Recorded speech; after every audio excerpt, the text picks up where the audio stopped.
Welcome to this podcast from the Politics Shed. In this episode, I shall be examining theories of representation. In particular, in this case, I'm going to be looking at parliamentary representation. Representation as an issue can be used in sociology and other social sciences, but in this case, parliamentary representation. The origin of parliamentary representation, how it's evolved in Europe, is a good place to start. During the periods of the Middle Ages or medieval period, many societies in Europe, the French, German, British, had traditions of representation. Witans, althings, or estates. They were a form of representation where those with power, but not as it were in power, spoke to those with power. So, for instance, in the Estates General in France, a strange kind of parliament, meeting at the behest of the king, there were three estates: the aristocrats, the church, and the common folk. This seems to be a pattern in representation. What's really happening is a representation based on tradition, on status, and on custom. The better sort of people, and the common sort of people, and a special position for the church. This helps to explain the composition of the current Parliament in Britain.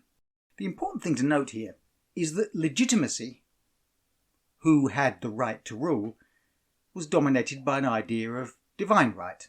Kings ruled because they were there by the right of divine choice. People sat in representative assemblies with a similar kind of right. The right, as it were, of the natural gradations of society, from kings to aristocrats, to nobles, to commoners, to peasants, and so on. The great chain of being, the hierarchy, that some saw as reflected in the natural world, with animals being kings of the animals like lions, and lesser animals. Class and order was seen as natural, and conferring an authority which gave the right to be represented in assemblies. The representatives had the role of addressing grievances, bringing them to the attention of the king, or the ruler, or the chief. They might make suggestions or proposals. They might even make demands on the king. In most medieval societies, while we often use the term absolute monarchy, that is, who can question the authority of the king since it comes from God, there was another idea, a kind of idea of a commonwealth, or a kingdom, in which the king ruled best, who ruled with those who had power by tradition and authority by custom. Kings ruled with their nobles and representative bodies to help them rule, to bind the kingdom together. This was very different from any classical concept of representation getting its legitimacy from the people, as might have been found in ancient Athens or Rome, through elections. However, as the idea of divine right began to decay, and more Enlightenment ideas of authority deriving itself from the people, these forms of representation were augmented by elections. And with the increased use of elections came a change of relationship between representative bodies and kings or governments. Representative bodies themselves, parliaments, obtained an authority of their own, an authority that steadily grew until it was seen as more legitimate and more powerful than kings. The old relationship, as Parliament as a petitioner to the king, almost reversed, with kings requesting of Parliament permission to raise taxes, for instance, or pass laws. Over time, of course, this evolved in the UK into the constitutional monarchy, where the monarch, while remaining head of state, is really in a symbolic role, or a dignified role, as Walter Bagehot described it. And the efficient part of the constitution, in his terms, was Parliament, where the real power lies.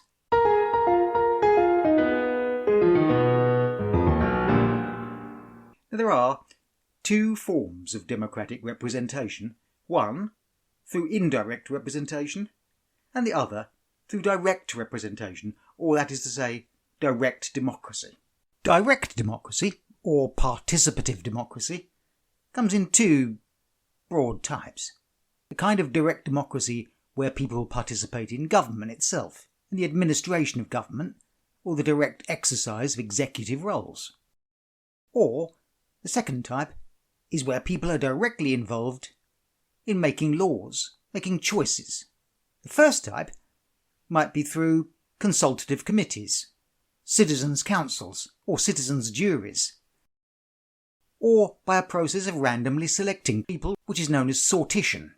People randomly selected from the population to take part in directly deciding not just issues, but practical things like spending.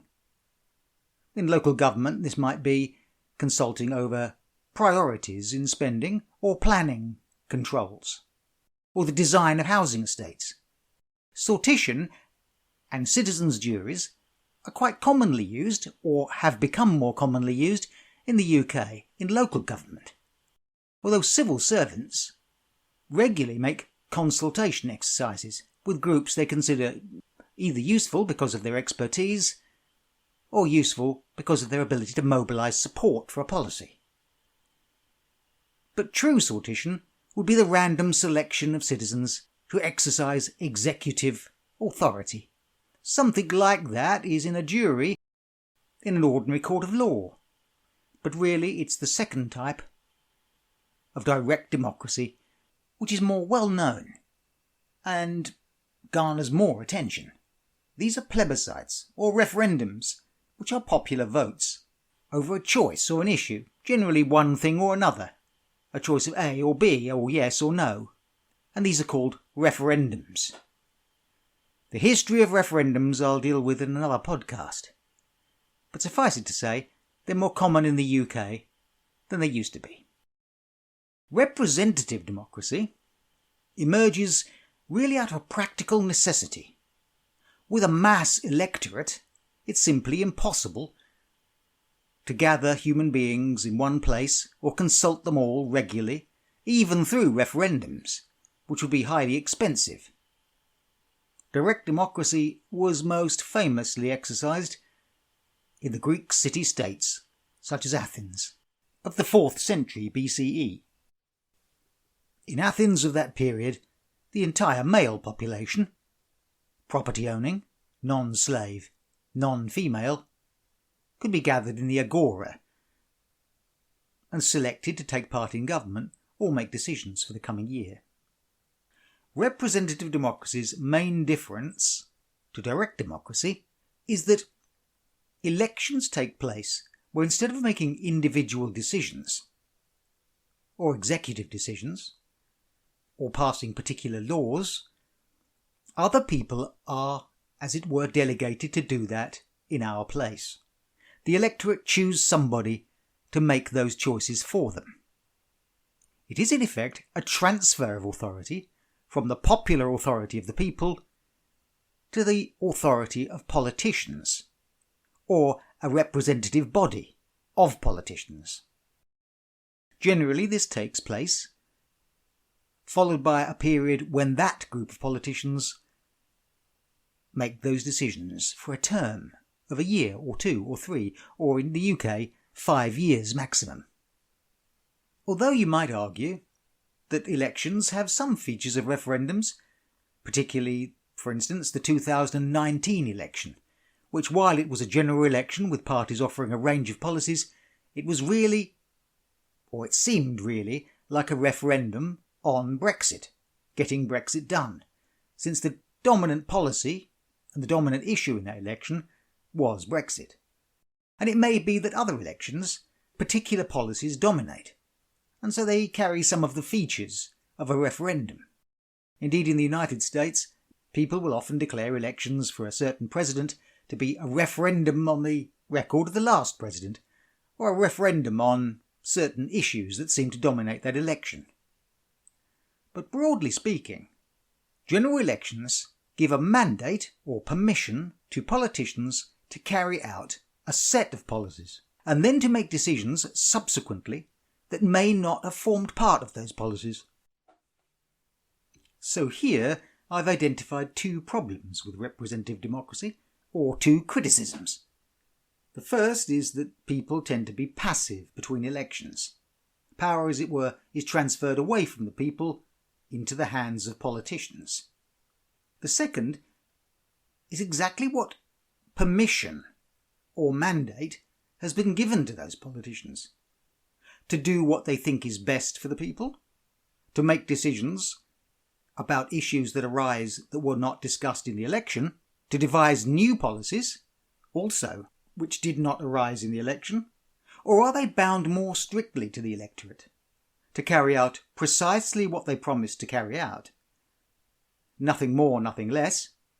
And if anything more is considered, they should return to the people to obtain their permission. This kind of representation, a strict representation where the representative does not exceed the bounds of permission given to them by the people and refers back to them, is referred to as being the delegate model.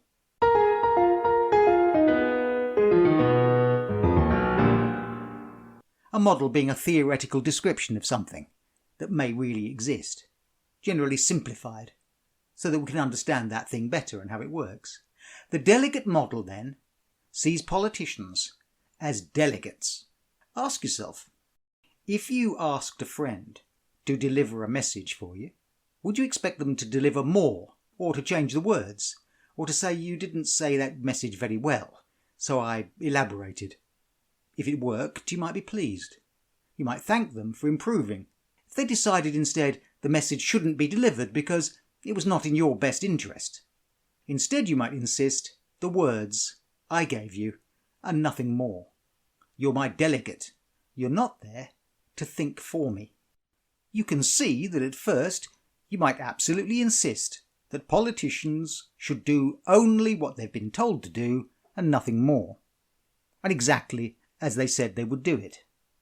After a moment you might reflect, just as if you'd given your friend a message to deliver and they found that when delivering the message they needed to respond to a question. The practical necessity would be to return to you, back and forth, a go-between. Parliamentary bodies, since they were elected for a period of office, would be forever consulting the people through a series of referendums, re-elections, if they were truly delegates.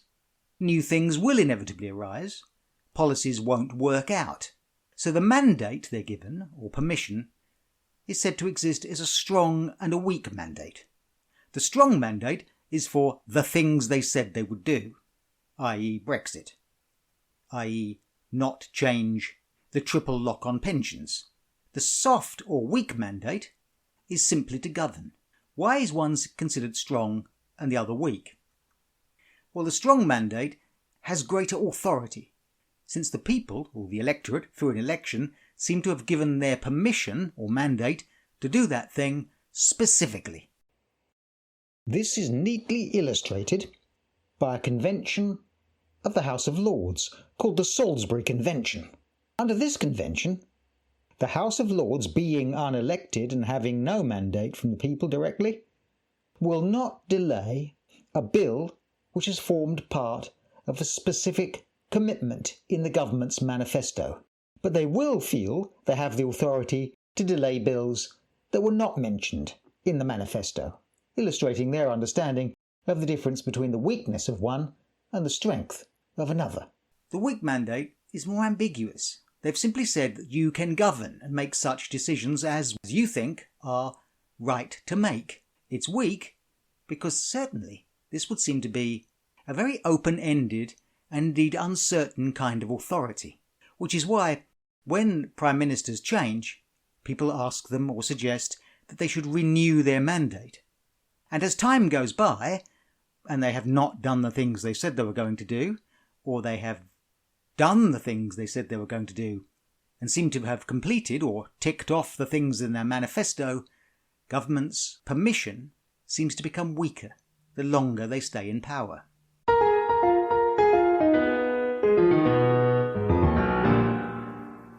The Conservative philosopher and MP Edmund Burke articulated an alternative to the delegate model, giving it a kind of philosophical underpinning in his address to the electors of Bristol, in which he informed them of his view that he was there not to be instructed by them, not to carry out exactly what they wanted, but to do what was best for them, in his opinion.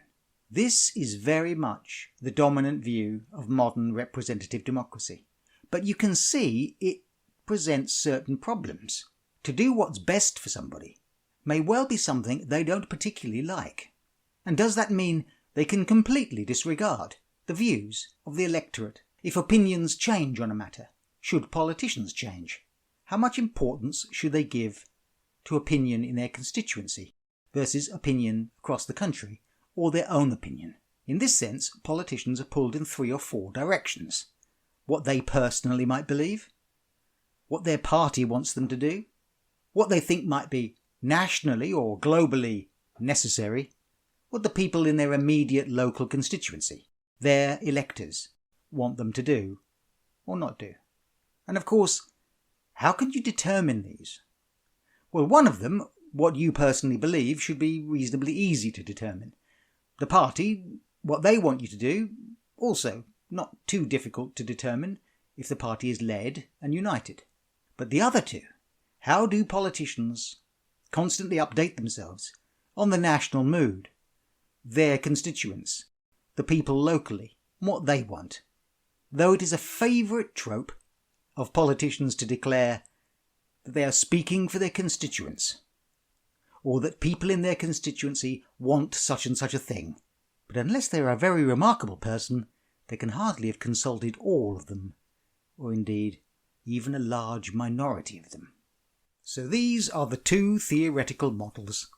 The delegate model, strict limitations on what politicians should do, bound by the instructions of the electorate, and the model described by Edmund Burke, the Burkean model, or more commonly described, or more commonly labelled, the trustee model, where politicians use their own best judgment to decide what's best for the electorate, and probably get themselves into all sorts of difficulties as a result, since they will inevitably be pulled in a number of directions. You can see that you would require quite different sorts of people to fulfill those 2 different roles. The delegate really could be almost anyone. Someone who can repeat a message accurately, vote when told to vote, raise the hand on instruction. The Burkean model, or trustee model, requires an altogether more sophisticated kind of politician, and a sophisticated choice in the sense that in liberal democracies and modern elections in those democracies, people have to make a choice not just on policies and party, or on manifestos, but also on the quality of the politicians. Can they be trusted? Do we believe them? Do we like the qualities they have? Or do they have the qualities necessary to juggle the interests of people, of country, of constituency, of party, and their own personal moral and ethical values?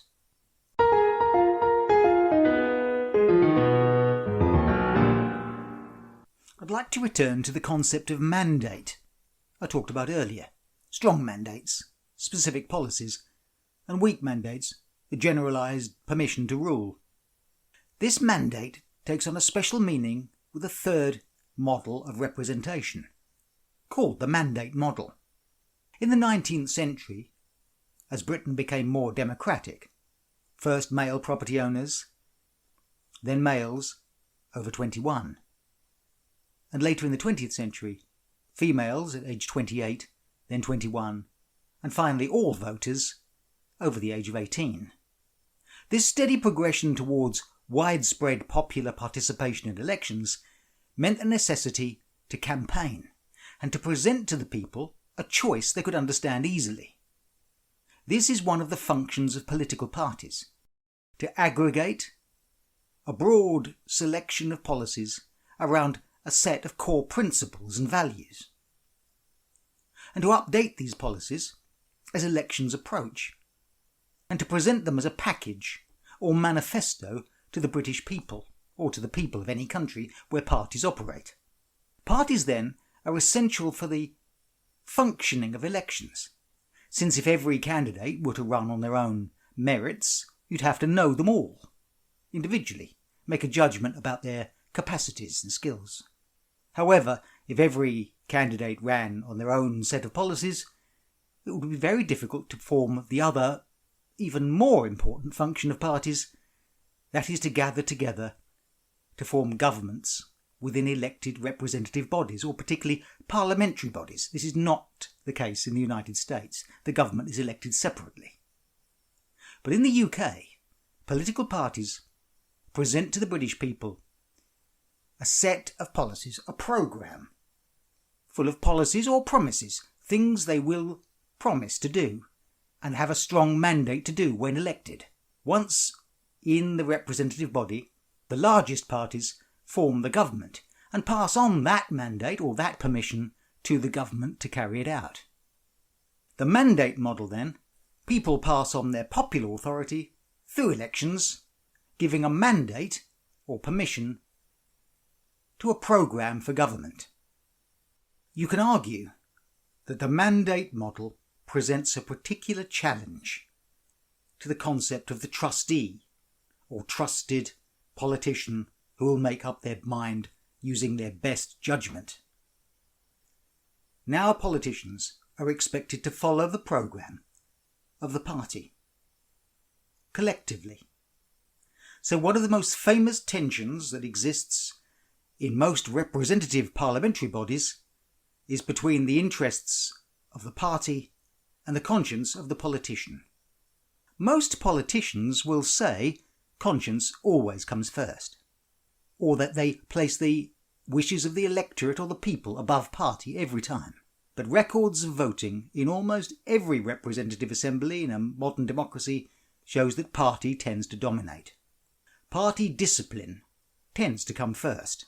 In a curiously disorganised day, in October 2022, in the last stages of the Liz Truss Prime Ministership, MPs in her own party defied the party whip and voted against fracking, the rather controversial method of obtaining oil and gas from shale.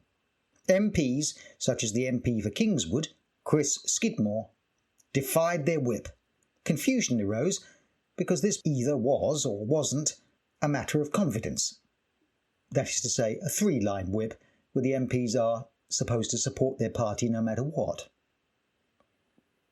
MPs in the House of Commons are instructed to follow their party line with a three-line whip, meaning there is no excuse. Really, even being close to the edge of death shouldn't prevent you from getting there and voting for your party. A two-line whip suggests it's very important. A one-line whip instructs you to vote that way for your party. And an open vote means you can follow your own conscience.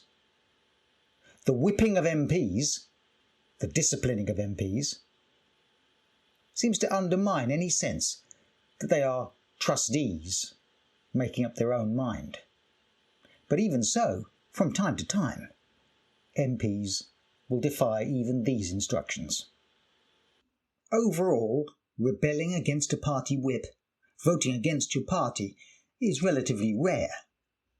Though there are some notable examples, and it has been argued that there are increasing numbers of rebellions since the 1970s.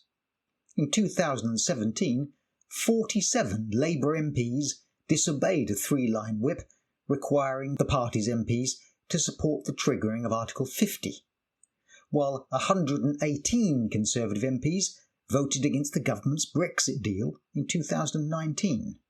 Besides Brexit, which certainly divided parties, 97 Conservative MPs voted against the introduction of compulsory COVID passes for nightclubs and large venues in December 2021. But still, overall, most of the time, most MPs follow the party line.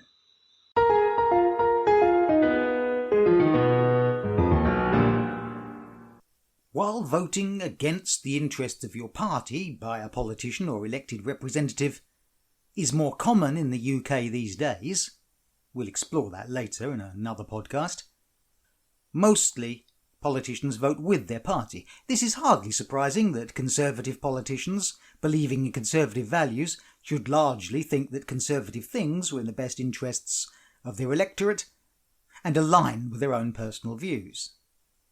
However, just as the trustee model changes the nature or the expectations we placed on politicians, so the mandate model does the same. While the trustee model expects a sophisticated and evaluative kind of politician, the mandate model has sometimes been accused of creating loyal party followers or lobby fodder, fed into the voting lobbies in the Parliament to do as they're told. Famously under Tony Blair, finding out what to vote next on text messages shortly before votes took place. So the mandate model has to some extent devalued the politician. The loyal party follower is not expected to use their own judgment too often. So the concept of representation is really quite complicated, and even these models of delegate and trustee and mandate, of direct and indirect democracy, are only models. They contain some of the truth, but clearly the role of an MP is to be a delegate at times, to follow party discipline at others, to use their own judgment at others. For instance, a political party. Ask yourself what exactly they represent. The Labour Party was formed to represent the working classes, the interests of the union movement. It certainly evolved beyond that, and now claims to represent the general interests of the people. An American president might be elected by the voters of people who support the Republicans or the Democrats, but the moment they take office, they declare themselves to represent all of the people, those who voted for them and didn't. A constituency MP wouldn't turn you away if they discovered you didn't vote for them. They represent all of you, the people who did vote, didn't vote, and didn't vote for them. Political parties, then, similarly, do they represent a section of the population, the working class, the middle class? Or do they represent all of us? Or do they represent their own values, their own competency to rule, or their own ideology? To what extent should a party listen and simply do what they think will get them elected? Populism. Or should they campaign for beliefs no matter how unpopular or how much it will cost them power? Do parties sacrifice getting elected for ideological purity? You can see that we may admire the party that sticks by its beliefs, but not vote for them. Politicians are expected, therefore, to listen, but somehow never change their minds. Or at least remain true to their principles. It is not uncommon for political parties, having suffered a defeat, to declare that they need to listen. In 1992, when Labour unexpectedly lost the election, they embarked on a Labour Listens campaign, travelling around the country to hear what people thought Labour should be and do. At other times, a defeat will involve political parties declaring they should have explained themselves better and made their message more appealing. You can see the dilemma. Explain, and people will follow us when they know what we are. Listen, so we know what people want us to be. So quite a contradiction.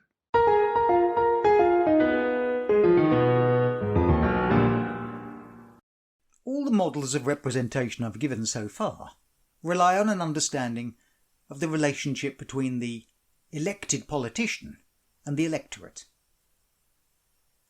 The next model, or the next way of thinking about representation I'd like to talk about, relies on the relationship between the electorate and the elected representative body as a whole. Collectively, does Parliament look like the British people? Are there as many women in Parliament as proportionally as there are in the population? Does it have the same sort of mix of working class and middle class, of people with the kind of experiences you'd find in a random selection of citizens? In other words, does Parliament resemble us? This has become increasingly important. People might feel better represented by people who look and sound like them. Since this would be impossible in every constituency, it's increasingly expected that the representative body should at least look like us and resemble the population. Can a man represent a woman? Yes. Can a woman represent a man? Can someone from an ethnic minority represent the majority ethnicity? Yes, probably. Can an able-bodied person claim to know, really know, what it's like to live with a disability? I doubt it. Can someone who is comfortably middle class speak for those who live in poverty or reliant on benefits? Again, I doubt it. And can someone who's never experienced discrimination of any kind truly understand exactly how that feels? I doubt that very much. But that isn't the point. It's whether the electorate look at such a body that doesn't look like them, that contains no one who looks like them, and believes in it. Gives it their trust? Or does the elected body alienate people from politics? Does it become a symbol of the kind of society where they are not fully included? Therefore, representative bodies have increasingly been seen to need to take on the role of binding society together. If there is someone who can speak for disabled people, for LGBT people, for women, for the ordinary working classes, for ordinary people, it is likely, therefore, that society will be more cohesive, more trusting, more accepting when their party loses, and more likely to believe that they live in a society that welcomes them. This is a heavy burden placed upon representative bodies, that they should bind the nation together. Of course, the opposite is true. If they are seen to not represent the values and interests and beliefs of everybody, or reflect the diversity of the population.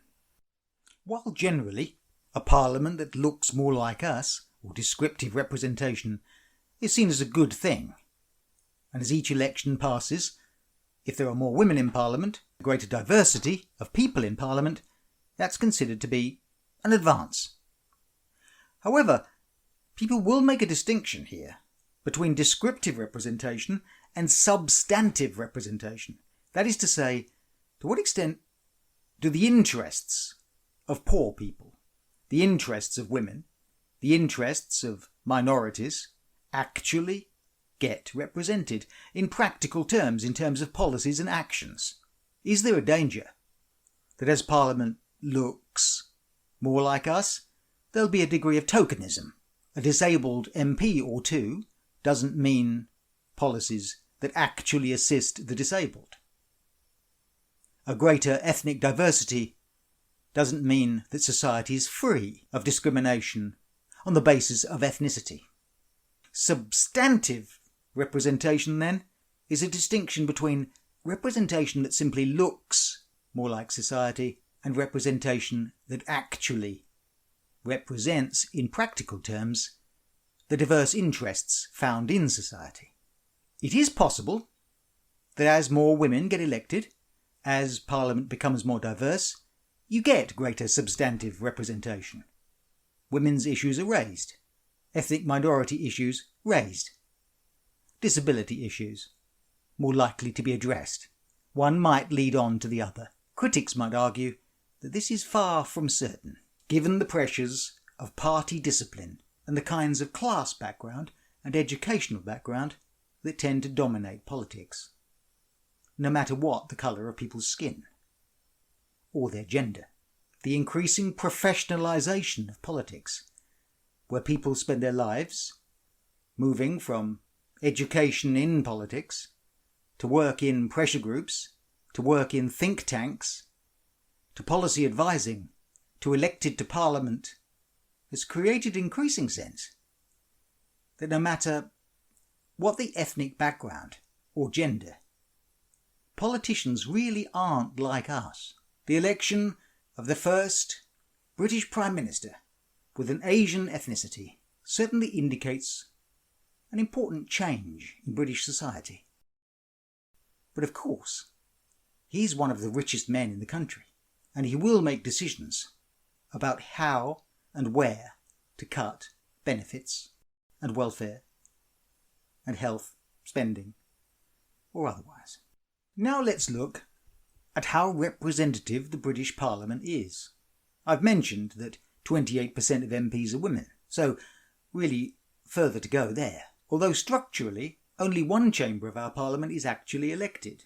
The other is appointed, or a few hereditary peers there by right of hereditary privilege.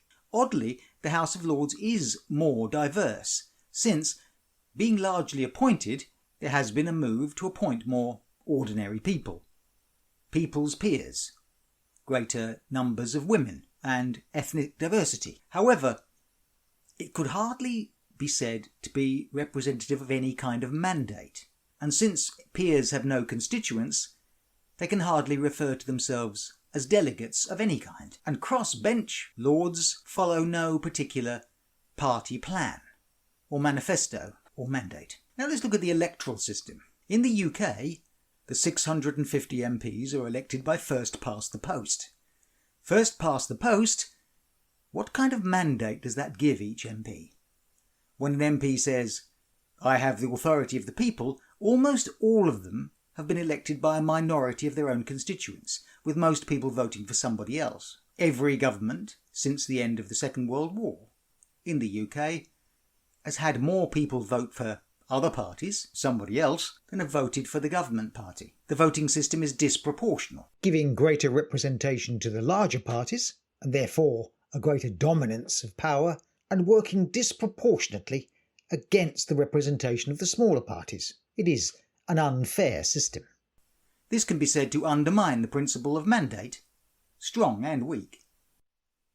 However, a strength of the first-past-the-post system, when compared with many proportional systems, is that each constituency has one MP, and as I mentioned earlier, they have to, as it were, represent all the people in their constituency, not just the people who voted for them. This makes a stronger connection between the constituency and the MP. And while, generally speaking, MPs will follow party discipline, it's hardly surprising, as I said earlier, there are many instances of MPs speaking up for constituents, working for the interests of individual constituents that they've met in surgeries, or speaking for local issues. A single-member constituency makes this altogether more coherent than a multi-member constituency found in proportional systems. First past the post, while it is disproportional, does at least allow governments to carry out their mandate. If a large, generally minority, of the population, but larger than any other minority, vote for a government, they can at least carry out those policies. This may not seem particularly democratic. However, defenders of first past the post will argue that coalitions are even less democratic, since no one voted for their policies. Better to powerfully and coherently represent the interests of the people who voted for the largest party, or voted for the party in the largest numbers compared to other parties, than have the incoherency of a coalition. This argument becomes increasingly weak as governments adopt policies that were not mentioned in the election. The mandate of a party elected by a minority of the population will tend to run out quicker as they use up their strong mandated policies, or disregard them, or adopt new policies. Whereas the mandate of a coalition, which can always claim to represent all of the people, if somewhat incoherently, will last longer. Well, or at least as long as the coalition can stick together. In Germany, coalitions produced long, stable periods of government. In Italy, short, unstable periods of government.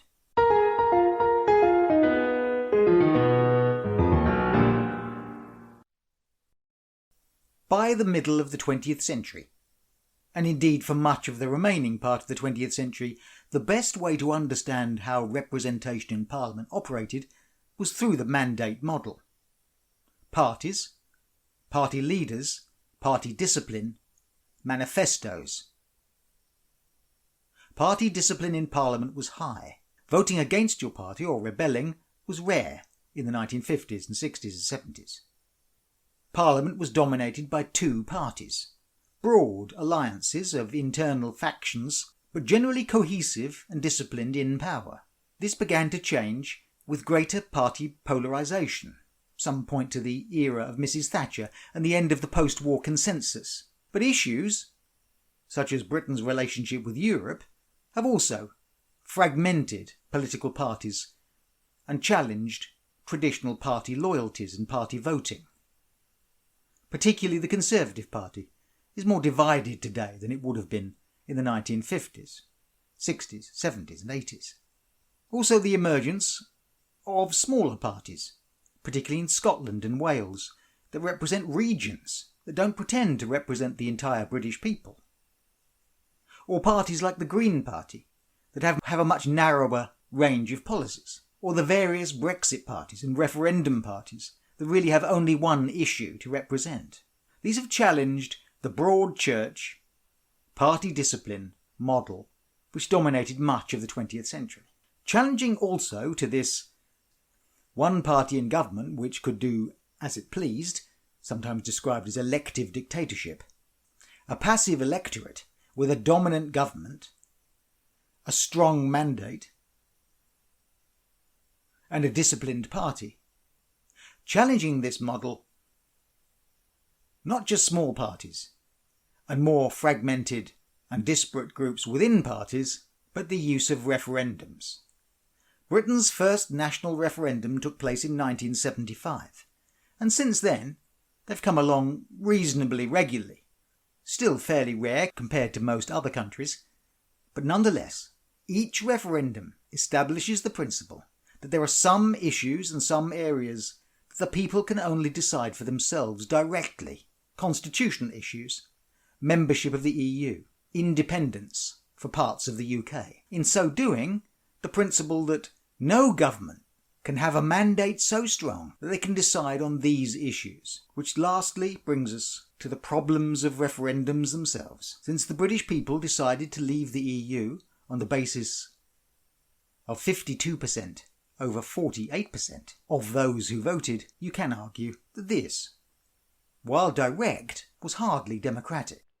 Especially since referendums remain unclear, uncodified, inside the British Constitution, used at the will of governments, with no promise of when the next referendum will be held or whether the people will be consulted again on an issue, under which circumstances a referendum might be triggered.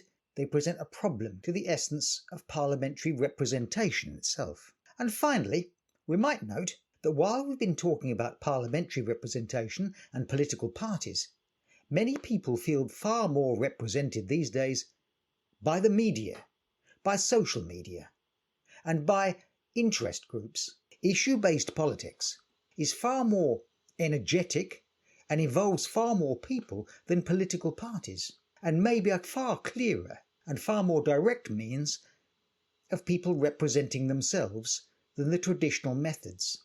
To tweet, to express your views on YouTube, through the social media, or by other forms of activism, challenge the passivity of the old British parliamentary model. This brings this episode of the Politics Shed podcast to an end. I hope it's been useful.